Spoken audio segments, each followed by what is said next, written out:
things, all different type of topics. And the topic of this particular program is Banknotes of the Afterlife. And to me, this has become a fascinating, inexpensive, and fun way to get into collecting. I just want to share with you this afternoon a little bit about the hobby that I love and have grown to love. It's called Banknotes of the Afterlife. And I just want you to gain some knowledge. I'm going to pass around some of these items. I want you to see them. I want you to look at them, from the simplest to the most ornate and colorful.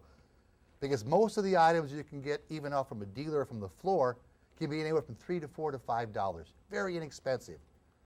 They're very small, 1x1 sizes, and they can go all the way up to 19x17, as we will see. We'll take a little look at the origin and history and so forth behind what often is called in this country hell banknotes, or as I call it, banknotes of the afterlife, or sometimes it was called before the 1800s spirit money. In China, the word hell has a completely different meaning than ours. It doesn't carry a negative connotation as ours do, and it was introduced into China around the 1840s, 50s by Chinese missionaries. Mr. Eisbeck, I'm honored to have the Fern Zerbe Award winner with us this evening. I think that's fantastic. Anyway, they were introduced.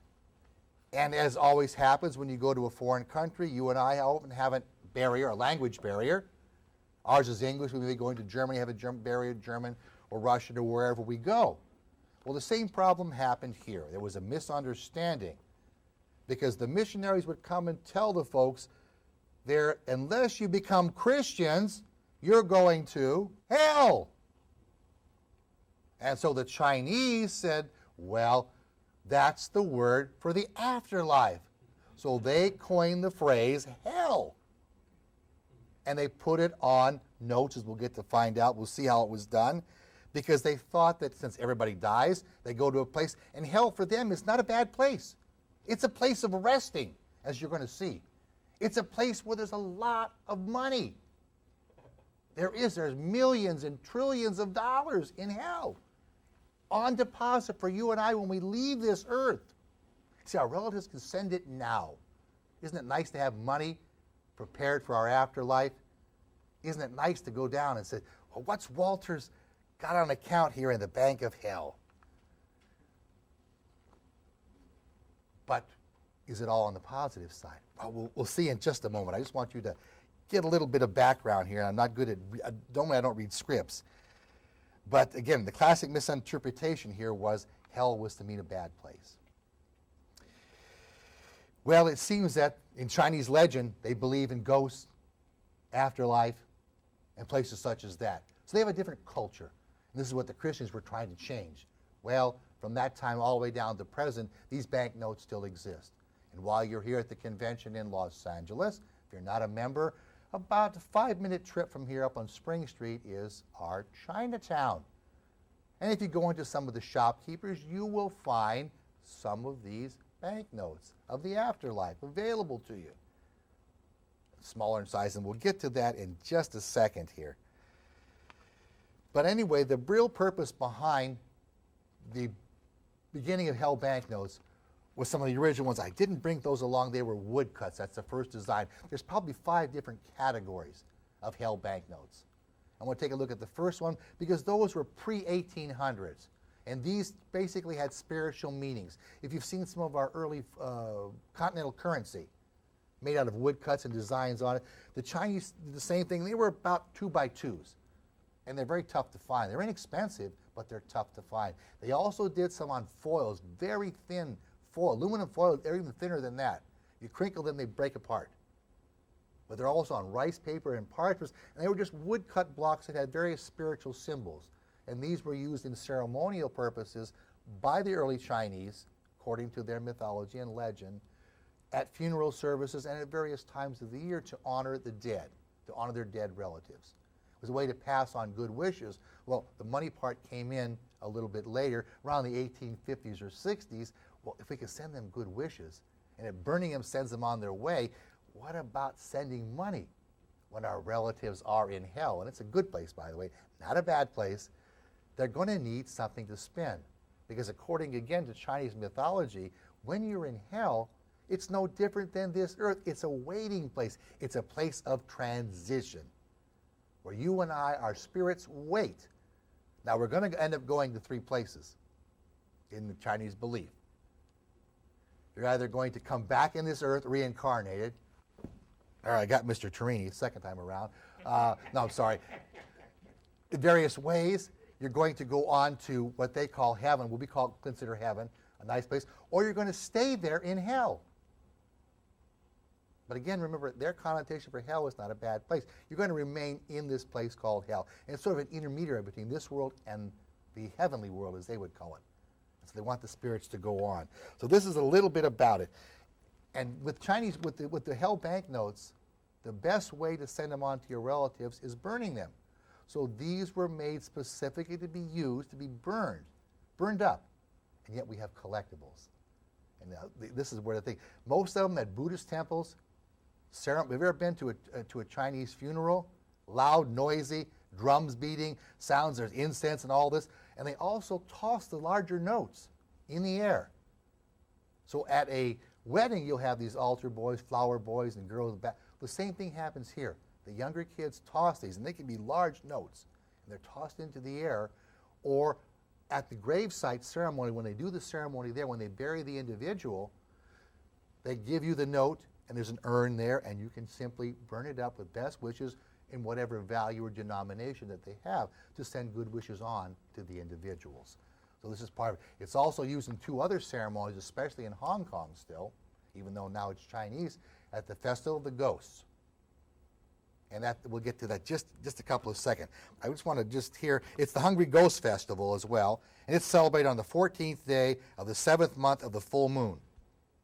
You ever been in Hong Kong at the time? We had a Hong Kong show a number of years ago. And it's an eerie sight to see all the hillsides lit up like they're on fire. It's a bonfire. And this is the time for the Festival of Ghosts to honor your ancestors and to burn hell banknotes. It's also a great time for the youngsters as well because they can actually play with what? Fire. They can have these, they can light these banknotes on fire to send wishes, monies to their relative. So that's one of the purpose for one of the festivals that they have with the hell banknotes.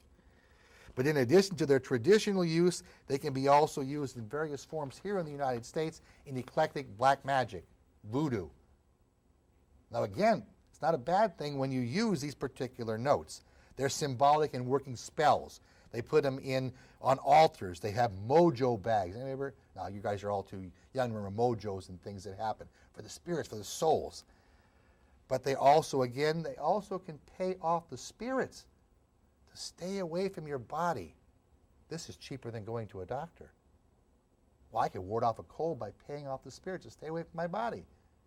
Johnny, we wouldn't have to age anymore.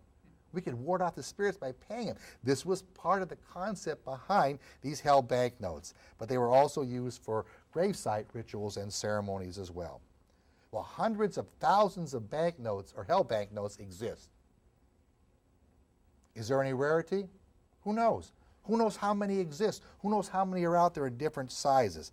They're all different denominations from 1 cent, $1, all the way up to trillions of dollars.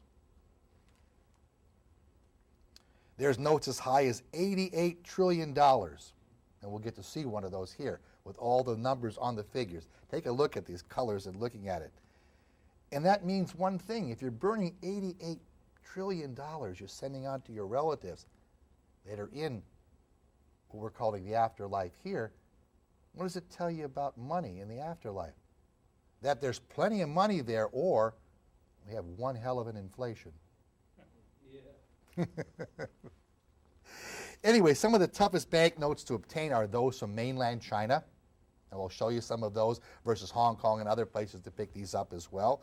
And also some of those are scarcer ones that are made in the United States but under the authority of the Hong Kong, Taiwan, Indonesia, Asia. Even there's some in Korean ceremonies as well. These notes exist. But the larger they are, the more tougher they're to find. The more colorful and ornate they are, the tougher they're to find. And again, I found a couple on the floor here. I bought a couple for $1.50. Early woodcuts, 1800s. Hadn't seen them. So you can find them even at a simple bourse store. It's an inexpensive, fun way of the hobby. And again, I mentioned there are 5 different categories of notes. The first one being that of the woodcut prints, and they're pre-1830s, 1820s. They're often referred to as old style. They're printed on rice straw and usually have holy words and symbols on them. I only have a couple of copies in here to show, but I'll pass those around for you to see because the items are so fragile from age. They're so thin. Even some of these notes here, they're on real thin, almost like tissue papers. There are some on corrugated cardboard. Take a look. Take a look. Don't feel afraid to feel some of these. You'll feel some that are different that you'd like to see. And these were commercially mass-produced, and they were mass-produced for the gods in their ceremonies, as well as those on a gold foil or silver foil. And these guaranteed safe passage for your relatives in their afterlife experience. That's where it started out. And then we get into the fun ones. And here's where we start looking at, I'm going to start passing some of these around so you can enjoy it as we're talking about them. But what I call category 2, or what collectors call category 2, and those are like the U.S. dollar style look. Got a U.S. dollar, what's on it? What do you got? A number, a picture, signatures. You can see how elaborate and ornate that we can get with some of these notes. And I want to start out with just some of those simple ones that are on that particular line. And these are all type 2s. And these are all in green inks with black lettering. They can have bordering. These are some from anywhere from $5,000 to $10,000. These happen to all be made in China. On the back, there are some printing companies of various provinces in China. These are extremely difficult. They're not very ornate, but it's the style we're talking about here of looking like a regular piece of currency, or in this case, the U.S. dollar bill. Also in the type 2 category, and these I picked up in Canada when we were at a Toronto show a number of years ago. This particular ones are nice because we're starting to get into some of the colors. But take a look at these. Look at the back. Now these are printed one side, both at the same time. One style time. These are printed different. The one side is professionally printed on a thin paper. The other one is done by a stamp on a woodcut. So notice the colors will change on the backs of the notes. But these particular ones here have a denomination. This one is the Hay Bank Corporation, $500. Paid to the order by the board of directors of the Emperor of the Afterlife. And he has his signature on here, Wan Yu or Yao Yuk, whichever they may be. They have serial numbers. Take a look and see how close it is to the thing. And the size is very similar to our dollar bill size. They have serial numbers, they have signatures, but they also have general managers, dates of expiration. And it says, promise to pay the bearer on demand at the office of the Hell Bank in the Afterlife $1,000. So there are also promissory notes in there. They're getting you to pay for them.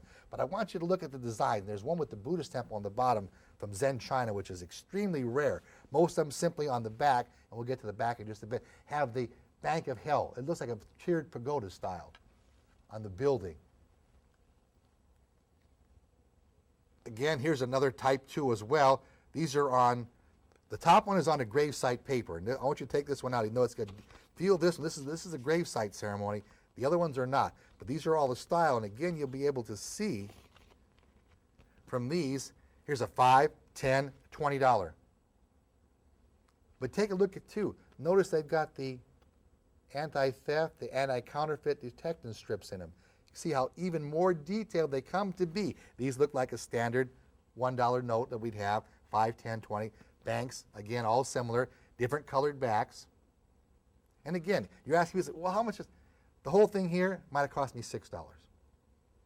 But you want some of the different papers. Those you might pay a couple of bucks more. But take a look at the beautiful scenic designs that they put. Again, this is printed one way, this is printed, but feel the papers. See how different some of their rice papers and things. These are done from China, mainland as well. And again, I have the $100. You can probably see it from where you're seating. You can see the strip, the anti-theft counterfeit strip right here. It's like we'd have. On a $100 bill, you would expect it. But this particular note is interesting, and it's the note that I paid the most for. I paid $90 for this one. Any thoughts as to why I want to pay it? Not because it's a $100 note. But when these notes are printed like this, they're printed in sheets of 3. And if you, when you pass this one around, look at the front. $20, the back is mule with a $20, which means there can only be 3, because they're printed in sheets like this with 3. When they're printed, there can only be 3 that are muled. So it's a muled example. Well, you have a currently we have a $100 front, $20 back. And you can see what happens with the U.S. currency. We have a 10 on a 5 or 5 on a 10. When they do the image of the back, this is, I've never found another one. I've been collecting this about 8 to 10 years. And I have friends that say we have there very, very few that have been seen. But here's a muled issue of the Type 2, $100 front, $10 note on the, or $20 note on the back. Fascinating. The third style is perhaps the most common. And these are the red and green printed notes. As you're going to be able to see on this, I just brought some different sizes from the collection. They'll start out be the red printing, green backgrounds.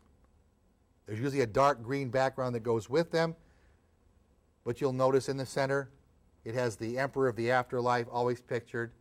There's 2 different styles. There's a young version, not so long a beard. Different hat falls to the left. They have a hat fold, has the beads coming down the long beard. So you're going to have him as the character on all the banknotes that are used. Now remember, these are supposed to be burned and not get out into this type of circulation for collectors. But here we have those with the geometric background, non-geometric background. You can see how detailed it can be. There's no way to identify them all, but they have the red on red, and a lot of them, there's the fancy scrolls that they have. But take a look, but the backs will be different colored. Because again, these are printed one way, the backs are printed on. Usually the backs are done locally. Some of these you can get out of Chinatowns. I'd love to go into China, New York. I was in Florida recently at a fun show in Orlando. I found one I didn't have. It had 3 of the kings on it. I've never seen that one. I'm going to find some history. We'll show that one just a little bit later. But here we have some others. These are the most common, red. Again, different sizes, red, greens. We have a solid red. These are extremely difficult to locate. You haven't seen that many of them. Most of them are the red and green. But again, the back's here. But on this small red one, and with as a geometric design, we figure it was made somewhere in Asia. It wasn't made in China. And what's interesting, on the back of this one, take a look at it, it says currency for the other world. So that might be even at the top as well. It's just a little small. I never found a solid red. Again, usually they have the green colors with the hell banknotes. But take, you know, it's amazing to see those. And these are just some of the most common. And you can see they're getting a little bigger. And they can go up size-wise as well. Again, look at the serial numbers. A lot of them are lucky numbers, 3s, 8s, which according to Chinese mythology and culture, they're lucky numbers to have. Again, look at the banknotes on the back. They have piles of gold piles along the cuts to look at them. Here we're getting into it. This is a red-green. This is a Type 3 geometric design. But think of, it's just something for throwaway. Think of all the detail and artwork and effort that went into production of these notes. To me, that's the fascinating part. And of course, there's also a variety from the 1960s. These are made in Singapore. And these are made, we're trying to find a company. They were made, a lot of these were made, and they still make them today. But when various world figures pass away, whether it be a U.S. president, I'm sure they made some for Michael Jackson. I will certainly look for them because they will be out in some of the Chinese curio shops. But to send good blessings and good luck to the family and good luck to the departed as well. This is a particular one from the Singapore piece in the 1960s, which was issued after the death of President John F. Kennedy. Again, it was up to you and I to burn these to send good wishes on to President Kennedy's soul after he departed this earth. They have them for Stalin. We have them for Lenin. We have them for all sorts of individual baseball players. So I just brought along one here because it dealt with the U.S. president. But these are made in Singapore. And one of the interesting varieties on this happens to be this one here, honoring a recent president when Nixon passed away. They put the woodcut on an old Chinese note. So it may not be considered traditionally a held banknote, but these were Central Bank of China notes from 1936. And they superimpose and imprinted here. I wish they'd done it here on the back spot where you had your watermark, but they put Mr. Nixon's picture here. This acted as a held banknote, although it doesn't say that it's a held banknote. This is one honoring, because what? What did Nixon do? He opened the door to China, to détente with us. So he was highly respected on mainland China. So again, you know, enjoy. It was supposed to be used in a ceremony. And now we're going to take a look at some of those that I think are the most colorful. I'm going to share some of those. Asia, Indonesia. Indonesia makes the best designs. They use all sorts of colors and designs. And we're going to get into them. We're going to be taking a look. Look at the dragons. Look at the peacocks. All the symbols. Take a look at family life on some of the larger ones. You're going to see families, kids, relatives, all happy sights, happy thoughts being put on. And so these are passed on to generations. But this is one of the small ones. This is possibly from Korea, Hong Kong. It's made in Hong Kong. It's a 500 billion note.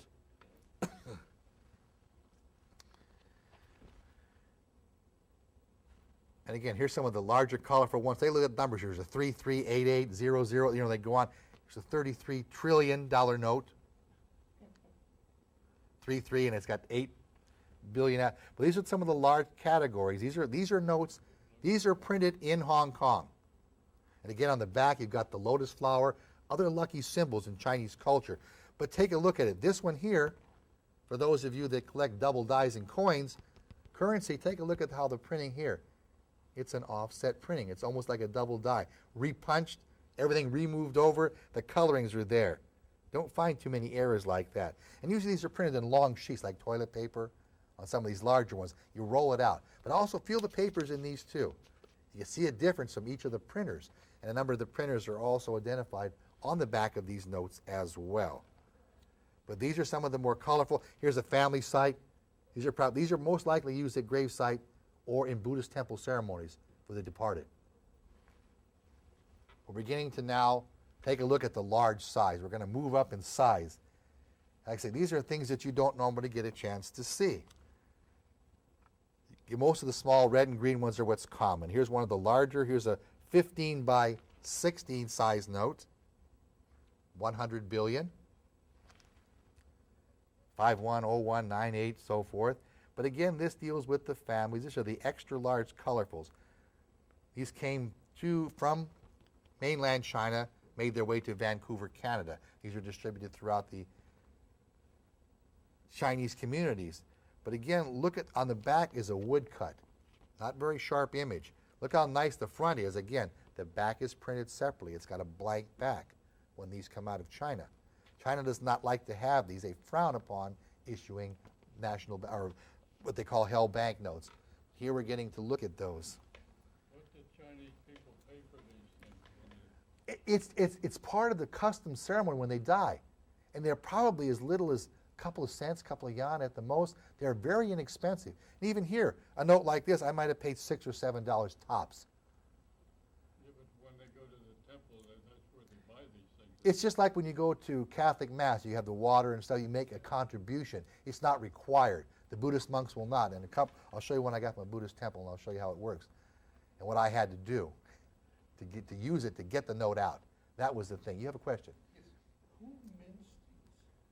I mean, Various private firms. It's not a government issue. okay, so But there's companies that a lot of them are trading companies that do a lot of exchange. It'll say Post Trading Company, it'll say Senshu or Shanghai. It'll talk about the various trading companies that issue these.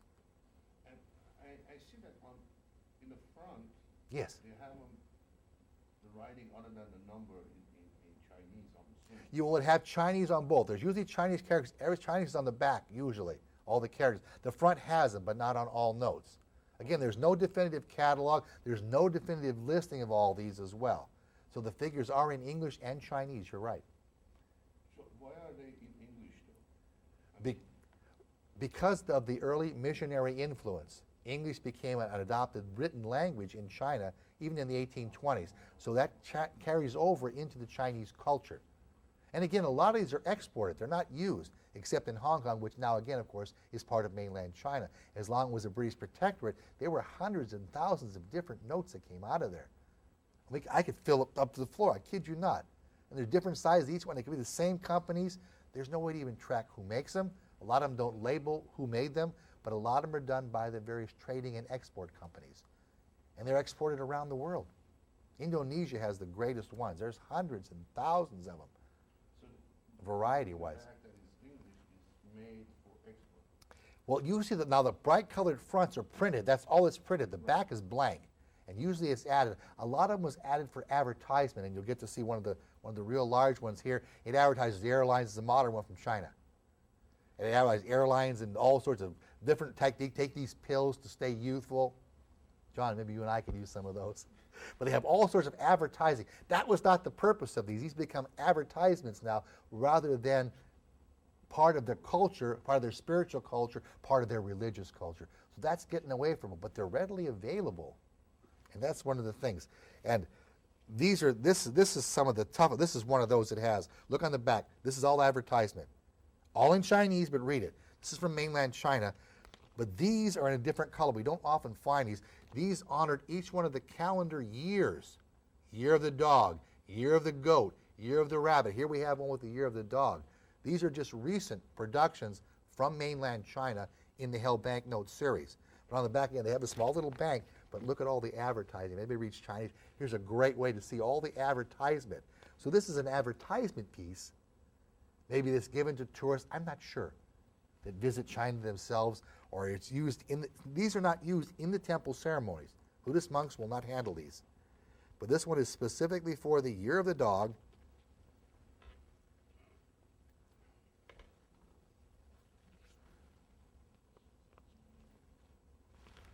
This one again is the large colorful. This normally would be 19 by 17. When you take a look at it, look along this side here. You're going to find this strip. This was one that I picked up at a Buddhist temple ceremony. And this was done to honor an individual. Now these are printed differently. This is a woodcut front, but a printed back. These are made by the monks, by the Buddhist monks. And the front is made on a woodcut where the back is printed. Don't know why, but also feel the, this is hard to feel the paper here. This is like a real thin tissue paper. But again, look at all the ornate geometric designs that they put in this note. Now the note would be about another inch or so here.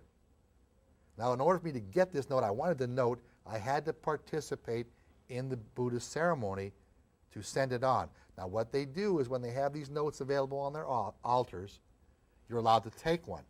You kneel, they have an urn there, they would like you to burn the note or tear a strip of the note off and burn it for a relative. That was the only way I was able to get this particular note. But this is where the dacks differ from the front. These are done in the temples, used in religious ceremonies, used at grave sites. They're thrown in the wind as well. Can you imagine finding these coming down as kites, large ones? But this is an interesting one, and you can take a look and see the ink, the fading inks and so forth that are on this 1 billion note. So this is a piece that was taken off and used in a Buddhist ceremony. You used it, is that what you're saying? Yes, I had to use it at the altar site. I had to tear off a piece, even though I have no Chinese. Their custom will not let me take the note out of the Buddhist temple. I had to go in there, and they didn't understand this foreigner, and I was trying all sorts of ways to convince them, I'm a collector, I would like to have one of these. And they went and got this one they brought. I mean, they all look alike, the same robes with the heads. It's hard to tell who's in charge. And they were all like scratching their head. What is this guy trying to do? I was telling him I was a collector of these. I like the notes. Can I have any way? I'll make a donation to the temple. I figured, you know, want to put some English money in their American money. They'd love it. They didn't seem to go for it. And I guess the senior or the head monk or whatever he's called said, you got to participate. You've got to do this. And so they, in a sense, also anoint you before you do it on the altar. I don't know if that breaks their customs, but that was the only way I could get this. I had to tear off the strip to do it. And so I sent money on for me because I was blessed. I'm already set up for the afterlife. So I have at least 1 billion on deposit already, I know, from a Chinese monk. And this was done in Hong Kong. We had the Hong Kong show there in 2000, I think 1 or 2. That's where I picked this particular one up. It's a fabulous ceremony, but these guys, I can imagine, are still scratching their head. What did that guy from the States do that? I can't figure out why. And I was elated at getting that note. He was, you can't do it, you can't do it. It's marvelous. Anyway, just a couple of others to. This didn't cost you anything. No, well, it cost me some filling on the forehead, some praying time, I'm sure. But it didn't cost me a thing. They were gonna. I figured they'd take a donation for it, John, and they didn't. So I guess they had lots of them, and there was like nothing. Well, they're there on the altar. There's one there. But if you're going to kneel at their altars there, the priest will come out. I'll go sit down. I knew a set for that. And they want you to do it because you have to be Buddhist. And so I was not telling a lie. I told them I wasn't Buddhist. You know, and believe it or not, even today, try to tell them I'm Seventh-day Adventist. Try to explain that to them. That was hard. They didn't understand that. Christians, they're used to Sunday. Well, I have a whole different type of, and trying to tell them that they didn't understand it. But this is what I love about these particular. You can have fun. And again, I've not seen one. No one else has seen one. I've got collectors in Canada and on the East Coast. They want this note.